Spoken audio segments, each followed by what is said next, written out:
दोस्तों आज की इस वीडियो में हम डिसाइड करने वाले हैं इनपुट फंक्शन को कि इनपुट फंक्शन क्या होता है, किस तरह काम करता है, किस तरह वैल्यू को यूज़र से फैच करता है और किस वेरिएबल में क्यों स्टोर करवाता है, इसका माजरा क्या है। इसी वीडियो में हम डिटेल से बात करने वाले हैं। तो इसके लिए हम इंटीजर टाइप एक वेरिएबल बना लेते हैं। Integer type A, integer type के वेरिएबल का मतलब है हम काम करने वाले हैं इंटीजर वैल्यू के साथ, इंटीजर वैल्यू के साथ काम करने वाले हैं। तो पहले हम प्रिंट एफ फंक्शन का इस्तेमाल करके स्क्रीन पर पैगाम जारी करते हैं कि एक नंबर इनपुट करो, एक नंबर इनपुट करो भाईजान। तो वो इधर दे देते पैगाम इनपुट 1 नंबर।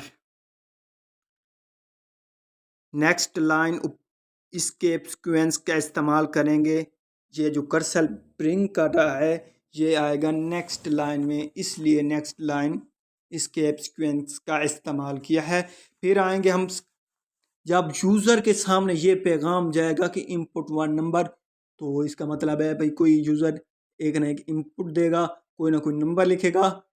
तो इसके लिए हम क्या करने वाले हैं कि वो इनपुट जो देगा किसी न किसी जगह पे आके स्टोर हो जाए और वक्त के मुताबिक हमने प्रिंट कराना हो तो प्रिंट करा सकें। उसके लिए हम करते हैं स्कैन एफ फंक्शन का इस्तेमाल। स्कैन एफ का सिंटैक्स यूँ है, scan SCAN F, scan bracket शुरू करनी है, बंद करनी है, डबल कोटेशन लगानी है। यहाँ पर डेटा टाइप को डिक्लेयर करना है %d। ये जो हमने वेरिएबल इंटीजर टाइप का बनाया है तो इसके लिए जो इसका साइन इस्तेमाल होता है %d, ये बताता है प्रोग्राम को यहाँ पे हमने कौन सा नंबर इनपुट करवाना है।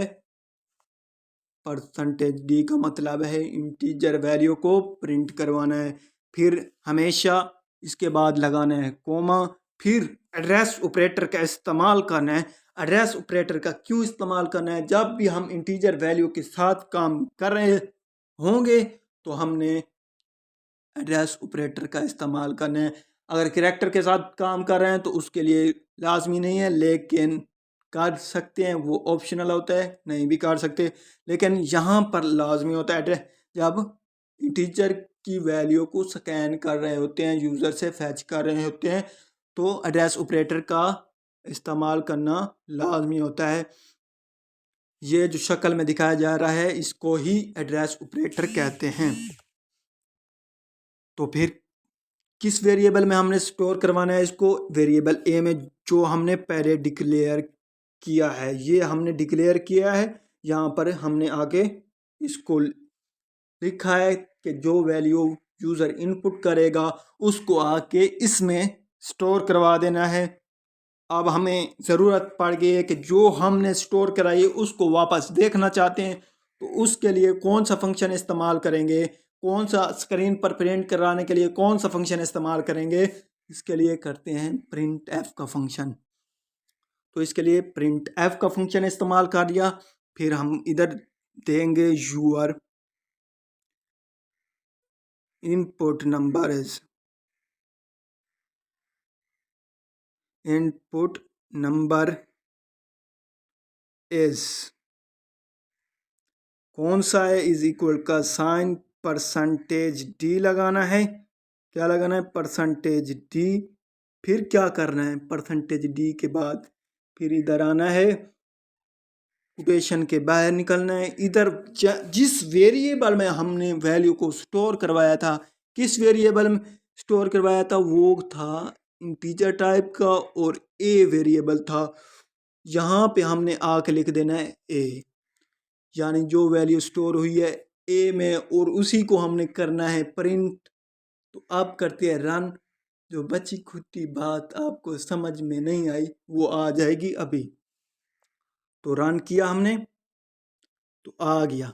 ये जो हमने इसकेप सीक्वेंस नेक्स्ट लाइन का इस्तेमाल किया है, जो कर्सर है वो नेक्स्ट लाइन में आ चुका है, नंबर नेक्स्ट लाइन में लिखे जा रहे हैं। हमने 786 प्रिंट कर इंटर कर दिया। अब जो प्रोग्राम होगा 786 की वैल्यू को ले जाएगा ए में जाके स्टोर करवा देगा। आगे हमने लिखा था कि इसको प्रिंट कराना है जब हम इंटर दबाएंगे तो वही आ गया, your input number is 786 is equal का साइन भी 7 होगा, ये आ गया। अब यूर इनपुट नंबर इज 786, ये हमने जो आखिर में जो प्रिंट एफ फंक्शन लिखा था उसकी जो थर्ड लाइन है इसी में वो बता रहा है कि यूर नंबर इज 786। चलते हैं दोबारा समझते हैं इसको। हमने वेरिएबल को डिक्लेयर किया कि हमने क्या करना है, इंटीजर वैल्यू के साथ काम करना है। फिर हम आए स्क्रीन पर दिया पैगाम किस फंक्शन का इस्तेमाल करके, प्रिंट एफ फंक्शन का इस्तेमाल करके स्क्रीन पर पैगाम दिया कि भाई कोई एक नंबर इनपुट करो। फिर हमने स्कैन एफ फंक्शन का जो यूज़र से इनपुट हासिल करने के लिए इस्तेमाल होता है उसका इस्तेमाल किया, उसका सिंटैक्स देखा, SCANF स्कैन, फिर डबल कोटेशन लगाया, %d लगाया, उसको बताया प्रोग्राम को कि यहाँ हमने कौन सी वैल्यू को स्टोर कराना है। हमने करानी थी इंटीजर वैल्यू, तो इसके लिए %d का इस्तेमाल किया। %d के बाद हमने एड्रेस ऑपरेटर का इस्तेमाल किया। मैंने आपको बताया जब भी हम इंटीजर वैल्यू के साथ काम करने वाले होते हैं, नंबरों के साथ काम कर रहे होते हैं, तो हमें एड्रेस ऑपरेटर लाजमी लगाना पड़ेगा। फिर जिस वेरिएबल में हमने स्टोर करवाना होगा इधर लिख देंगे वही, तो हमने लिख दिया जो जिसमें हमने स्टोर करवाया। तो फिर हमने इसको प्रिंट वापस करवा दिया कि यूआर नंबर जो हम ये स्टोर हो चुका था, तो हमने सिंपल आके यहाँ पे प्रिंट करा दिया। डबल कोटेशन में पहले हमने बताया कि your number is, your input number is, फिर %d, ये जो ए की वैल्यू होगी इस %d की जगह आके लिख जाएगी, राइट हो जाएगी, और बाकी का ये जो पैगाम है वहीं का वहीं रहेगा। अगर इस इनपुट जो हमने ये लाइन लिखी है इंग्लिश में, अगर इसको %d के बाद लिखते तो फिर क्या होता, ये इक्वल का साइन आता, फिर पहले नंबर लिखा हुआ था और बाद में यूर इनपुट नंबर इज लिखा हुआ होता। कि फिर हमने क्या किया, रन किया तो आपके सामने जवाब आ गया।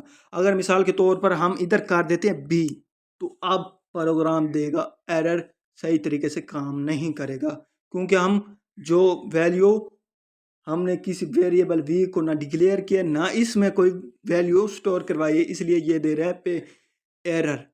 तो अगर इधर हम डिक्लेयर कर देंगे तो फिर एरर नहीं देगा, लेकिन आउटपुट फिर भी गलत देगा, क्योंकि हमने बी में कोई वैल्यू रखवाई नहीं। तो बी में जब हम इधर नंबर देंगे नंबर, तो फिर यूर इनपुट इज 0। हमने नंबर तो दिया लेकिन बाय डिफ़ॉल्ट उसने बता दिया कि आपने कोई नंबर बी में इनपुट करवाया ही नहीं, आपने कोई नंबर बी में इनपुट करवाया ही नहीं। हमने इधर कोई बी का कोई बनाया है स्कैन एफ का फंक्शन, कोई वैल्यू बी में स्टोर करवाई है नहीं करवाई, तो इसलिए बाय डिफ़ॉल्ट जो है उसने बता दिया कि आपने बी में कोई वैल्यू स्टोर नहीं करवाई, तो बाय डिफ़ॉल्ट उसने 0 दे दिया है। चलो अगर हम इधर कर देते ए तो फिर ये देता, फिर ये सही वैल्यू को देता। आप देखेंगे अब कोई भी नंबर इनपुट कर दिया लेकिन इंटीजर करना है, फिर आ गया जवाब यूर इनपुट नंबर इज। अब हम क्या करते हैं,